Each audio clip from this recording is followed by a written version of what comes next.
Hello दोस्तों, मैं हूं विष्णु। स्वागत करता हूं आप सभी का आपके अपने चैनल आइडियल ओपिनियन में। दोस्तों, आज का टॉपिक है यूनिटी। तो चलिए शुरू करते हैं। यूनिटी दोस्तों जो होती है दो तरीके की होती है। एक होती है इन्नेट यूनिटी जो कि नॉन स्पेसिफिक होती है। एक होती है एक्वायर्ड यूनिटी जो कि स्पेसिफिक होती है। इन्नेट यूनिटी जो होती है वो सिंस बर्थ होती है, यानी कि जन्म से पहले होती है। और जो एक्वायर्ड यूनिटी होती है वो आफ्टर बर्थ होती है, जो कि जन्म के बाद होती है। ये दो तरीके की होती है। एक्वायर्ड इम्यूनिटी टू टाइप्स की होती है, एक होती है एक्टिव, एक होती है पैसिव। एक्टिव जो होता है फिर फर्दर दो टाइप का होता है। एक होता है नेचुरल। नेचुरल जैसे नेचुरल क्यों होता है भाई? इन्फेक्शन से होता है। मतलब कि जैसे कोई इन्फेक्शन हो जाता है तो हमारी इम्यूनिटी क्या होती है? बूस्ट कर जाती है। हमारी बॉडी क्योंकि काम करके बना रही है तो इसीलिए एक्टिव कहते हैं। अब क्या है आर्टिफिशियली जो हमको एक्टिव इम्यूनिटी कैसे मिलती है? वैक्सीनेशन से। जैसे कोरोना की दवा लगाएंगे तो कोरोना से लड़ने की क्षमता हमारी बॉडी मेहनत करके तैयार करेगी, तो उसे क्या कहते हैं? एक्टिव आर्टिफिशियल इम्यूनिटी हो जाएगा। और उसी तरीके से पैसिव जो होता है, यानी कि हमारी एनर्जी लॉस ना हो और हमें कोई इम्यूनिटी मिल जाए, है ना। तो एक्टिव का मतलब क्या होता है कि जब एनर्जी लॉस हो, और पैसिव का मतलब क्या होता है? जो एनर्जी लॉस ना हो, हमारी बॉडी को मेहनत ना करना पड़े। तो वो भी दो तरीके का होता है। एक नेचुरल होता है। नेचुरल में जैसे हमें कहाँ से मिलता है? आईजीजी और आईजीए, यानी कि प्लेसेंटा और कोलेस्ट्रॉल। कोलेस्ट्रॉल जो होता है हमें दूध से प्राप्त होता है। मिल्क मदर मिल्क में पाया जाता है। जो पीला दूध होता है उसमें होता है। एक होता है आर्टिफिशियल। आर्टिफिशियल हमें कैसे मिलता है? जो एंटी सीरम हम दवाइयाँ लेते हैं उनसे हमारी इम्यूनिटी क्या करती है? बूस्ट करती है। आगे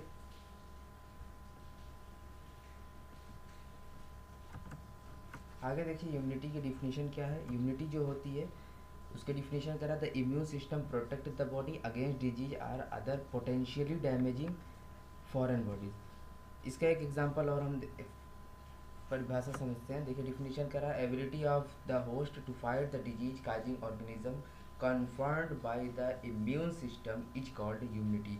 दोनों का मतलब एक ही है। कहने का मतलब ये है, दोनों का सारांश हम समझते हैं कि कहने समरी समझते हैं दोनों का। यानी कहने का मतलब ये है कि कोई भी फॉरेन बॉडी जो हमें नुकसान पहुंचाने के लिए हमारे शरीर में आएगी, उससे लड़ेगी। हमारी बॉडी की जो एंटीबॉडी बनेगा हमारे बॉडी के अंदर होगा, वो क्या होगा? लड़ेगा। जितने जितना ज़्यादा लड़ेगा वही हमारी क्या होती है? इम्यूनिटी होती है। ये होती है दो तरीके की, है ना। कौन कौन सी? एक होती है इन्नेट इम्यूनिटी और एक होती है एक्वायर्ड इम्यूनिटी। तो इन्नेट इम्यूनिटी पिछले वीडियो में आप पढ़ चुके हैं, जिसका लिंक डिस्क्रिप्शन में दिया गया है। एक्वायर्ड इम्यूनिटी आज हम शुरू करते हैं। तो शुरू करते हैं एक्वायर्ड इम्यूनिटी। एक्वायर्ड इम्यूनिटी क्या होती है? कह रहा है acquired immunity is pathogen specific. ये पैथोजन स्पेसिफिक होता है, यानी कि जब पैथोजन, कोई पैथोजन मतलब क्या होता है? कोई भी डिजीज काजिंग ऑर्गेनिज्म हमारे बॉडी के अंदर जब आता है तो वो क्या होता है? हमारी इम्यूनिटी बूस्ट करती है, यानी कि इम्यूनिटी बढ़ती है। तो एक्वायर इम्यूनिटी हो गया, मतलब जब कोई पैथोजन आता है तब हमारी इम्यूनिटी लड़ती है, तो उसे हम क्या कहते हैं? पैथोजन स्पेसिफिक हो गया इसका मतलब, ठीक है। Feature of acquired immunity. Feature of acquired immunity के कुछ कुछ फीचर होते हैं। उसकी विशेषता कौन कौन सी होती है? इसकी कुछ स्पेसिफिसिटी होती है, यानी कि विशेषता होती है। डाइवर्सिटी होती है, यानी कि कुछ इसमें विभिन्नता भी होती है। Discrimination between self and non self, मतलब ये भेदभाव करता है सेल्फ एंड नॉन सेल्फ के बीच। और इसकी कुछ मेमोरी भी होती है, कुछ स्मृति भी होती है। तो चलिए सबके बारे में एक एक लाइन वाइज समझ। सबसे पहले स्पेसिफिसिटी। ये क्या होता है? इसमें स्पेसिफिसिटी में क्या होता है? कहने का मतलब क्या है कि acquired immunity specific for specific micro organism. जो स्पेसिफिसिटी इसकी क्या है? ये स्पेसिफिसिटी है कि जो एक्वायर्ड इम्यूनिटी होती है वो स्पेसिफिक यानी विशेष इम्यूनिटी जो होती है विशेष प्रकार के माइक्रो ऑर्गेनिज्म के लिए होती है, स्पेसिफिक माइक्रो ऑर्गेनिज्म के लिए होती है। इसके बाद हम बात करते हैं डाइवर्सिटी। इसमें क्या है? डाइवर्सिटी इसमें ये है, this system recognise the vast variety of micro organism. ये विभिन्न प्रकार के, वास्ट यानी कि विभिन्न प्रकार के वैरायटी के, जितने भी विभिन्न प्रकार के माइक्रो ऑर्गेनिज्म आते हैं उनको क्या करता है? रिकॉग्नाइज करता है, पहचानता है। आगे एक होता है discrimination between self and non self. दोनों के बीच में क्या डिस्क्रिमिनेशन है? मतलब इट कैन रिकॉग्नाइज सेल्फ। ये क्या करता है? रिकॉग्नाइज कर सकता है, पहचान सकता है बॉडी या टिश्यू को, माने कि ये बॉडी या टिश्यू हमारा है, सेल्फ है। यानी कि एंड और फॉरेन बॉडी को, यानी कि नॉन सेल्फ है, हमारा नहीं है, रेस्पॉन्ड अकॉर्डिंग टू, और फिर उसके अकॉर्डिंग क्या करता है, रेस्पॉन्स करता है कि इसे मारना है कि नहीं मारना है, इसको रखना है कि नहीं रखना है ना। जो बाहर से हमारे अंदर वो पहचानता है कि हमारे बॉडी को क्या फ़ायदा है क्या नुकसान है ना। तो इसका मतलब आगे चौथा आता है, ये मेमोरी भी करता है। मेमोरी का मतलब क्या है, when a pathogen enter inside the body, body takes longer time to recognise and respond to it, is this called primary immune response. कहने का मतलब ये है कि जब पहली बार यानी pathogen enter inside the body, जब पैथोजन पहली बार आता है हमारे बॉडी के अंदर, तो उसे पहचानने में लॉन्गर टाइम टू रिकॉग्नाइज, उसे क्या होता है कि रिकॉग्नाइज करने में, पहचानने में बड़ा लंबे समय लग जाता है, एंड रेस्पॉन्ड टू इट, तो क्या करता है, रिस्पॉन्ड करता है, लंबे समय में रिस्पॉन्ड करता है, तो उसे हम क्या करते हैं, कॉल्ड प्राइमरी इम्यून रिस्पॉन्स। अब क्या होता है कि जब प्राइमरी रिस्पॉन्स किया तो उसको जिस हिसाब से रिस्पॉन्स किया तो वो क्या कर लेता है, उसको याद भी कर लेता है। But the memory of this encounter remain in immune, मतलब उसने किसको किसको गोली मारी थी उसके पास वो रिकॉर्ड रहता है। फिर क्या होता है, अगर उसमें से कोई बच जाता है, उस ग्रुप का कोई बंदा बच जाता है और दोबारा कभी आता है, when similar pathogen inter second time inside the body, body immune system rapidly, क्या हो रहा है कि दोबारा वही आदमी आ रहा है तो रैपिडली यानी कि तेज़ी से उसको पहचान लेगा, जल्दी से पहचान लेगा उस पैथोजन को, और क्या करेगा, रेस्पॉन्ड क्विकली टू इट, और रेस्पॉन्ड जल्दी करेगा। पहली बार उसको समय लगा था, दूसरी बार नहीं लगेगा, और उसी को हम बोलते हैं सेकेंडरी इम्यून रेस्पॉन्स या एनेमनेस्टिक इम्यून रेस्पॉन्स कहते हैं।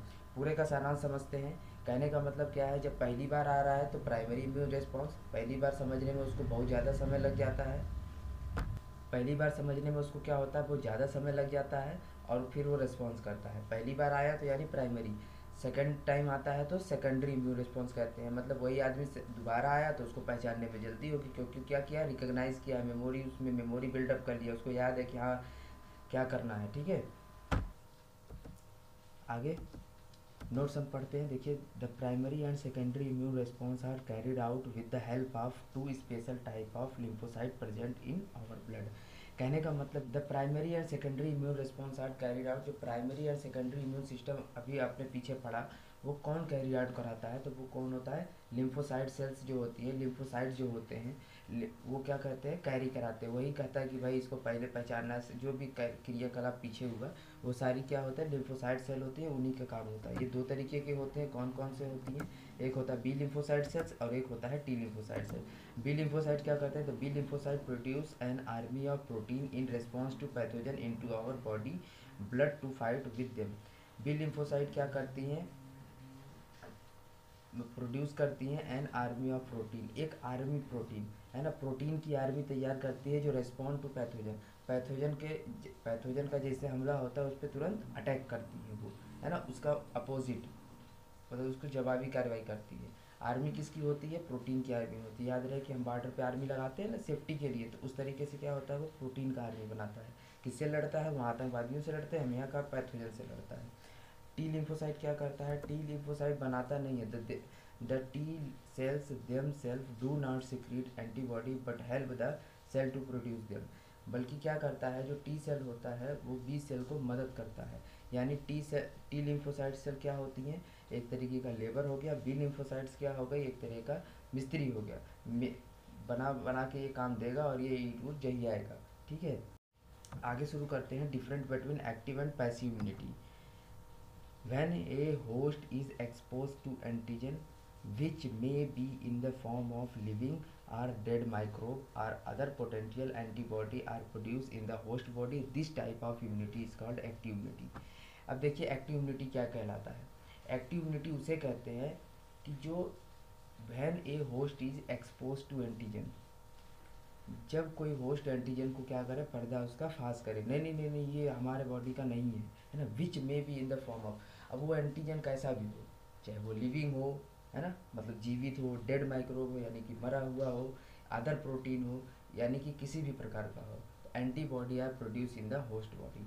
क्या होगा, एंटीबॉडी वो बनेगा, माने जान जाएगा कि दुश्मन आ गया है तो आर्मी फौज तैयार करा देगा, तो है ना, तो हमारी अपने से इम्यून सिस्टम हमारी बॉडी तैयार कर रही है, मतलब हम क्या कर रहे हैं, अपने से लड़ रहे हैं, बॉडी लड़ रही है तो उसको क्या बोलते हैं, एक्टिव।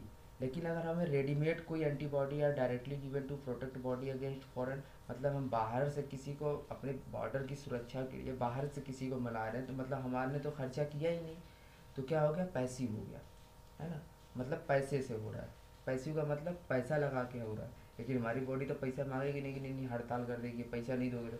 लेकिन जब दवाई लेने जाएंगे बाहर से तो पैसा लगेगा। पैसिव का मतलब ऐसे समझिए, पैसा अगर आप देंगे यानी कि पैसा खर्चा करेंगे वहाँ पे, तब एंटीबॉडी तैयार होगी। तो एक डिफरेंस दोनों में अलग अलग तरीके से समझते हैं, एक होता है एक्टिव इम्यूनिटी और ये थोड़ा ब्रॉडली होता है, मतलब ये दो मेन डिफरेंस है। इसके अलावा भी हैं, देखिए क्या कह रहा है, produce actively by the immune system of host. Passive क्यों, पैसिव इम्यूनिटी क्या होता है, receive passively by the host and host immune response does not participate. ये क्या होता है, induce by infection or by the contact with immunogen यानी कि वैक्सीनेशन से। जैसे कि कोई वैक्सीनेशन कराता है तो हमारे ये नहीं कि बाहर से एंटीबॉडी देता है, हमारे बॉडी के वैक्सीनेशन, जैसे हम कोरोना का इंजेक्शन लगवा रहे हैं तो हमारी एंटीबॉडी अपने से तैयार होगी, क्योंकि उसे क्या होता है, डीएक्टिव करके हमारे बॉडी के अंदर डाल दिया जाता है।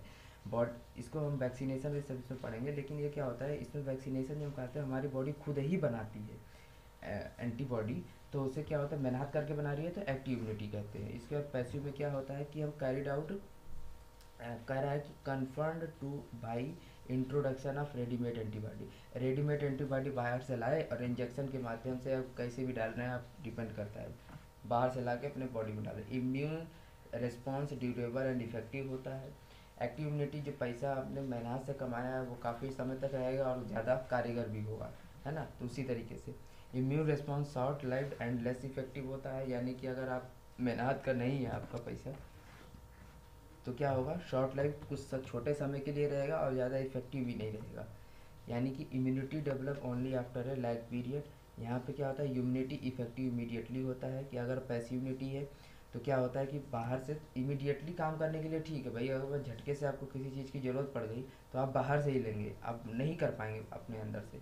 लेकिन अगर आपको पहले से आपको तैयार रखना है कि हाँ भाई कि तैयारी रहेगी, कभी भी हमला होगा तो हम पहले से तैयारी रखिए, तो एक्टिव इम्यूनिटी बेकरार रहेगी, मतलब आपके पास बनी रहेगी। इम्यूनोलॉजिकल मेमोरी प्रेजेंट होती है कि एक बार जैसे आप दवा खाते हैं और इसमें इम्यूनोलॉजिकल प्रॉब्लम नहीं होती है, नो इम्यूनोलॉजिकल मेमोरी। जैसे आप दवा खाते हैं तो इससे थोड़ी ना रहता है कि आप दवा खा लिए हैं तो फिर कभी बीमारी होगी तो फिर वो लड़ लेगा अपने आप नहीं लड़ेगा, है ना। तो इम्यूनोलॉजिकल मेमोरी एक्टिव में होती है, पैसिव में नहीं होती है। अगर आपकी मेमोरी अपने से बनी होगी, आपकी इम्यून सिस्टम अपने से डेवलप होगा तो क्या होगा कि वो लड़ेगा अपने से, जब भी वो बीमारी आपको होगी तो वो लड़ेगा, अपने आप लड़ लेगा, ठीक है। तो serves no purpose in immunodeficient host होता है, इसमें क्या होता है, applicable in no in immunodeficient host होता है। इसमें क्या under the prophylaxis to increase body resistance, ये क्या करता है, इंक्रीज करता है इम्यूनिटी को इंक्रीज करता है ना, आपकी इम्यूनिटी को बूस्ट करता है ना। रोग प्रतिरोध प्रोफाइलेक्सिस का मतलब होता है रोग निरोधक क्षमता को बढ़ाना, used for treatment and acute infection. Acute infection मतलब जो बहुत तेज़ी से हमें इन्फेक्शन हो तो हम ये नहीं देखेंगे कि हमारी एक है ना, तो फिर हमको दवा लेनी ही पड़ेगी, ठीक है। Thank you. इसके आगे का बाद में। Thanks for watching.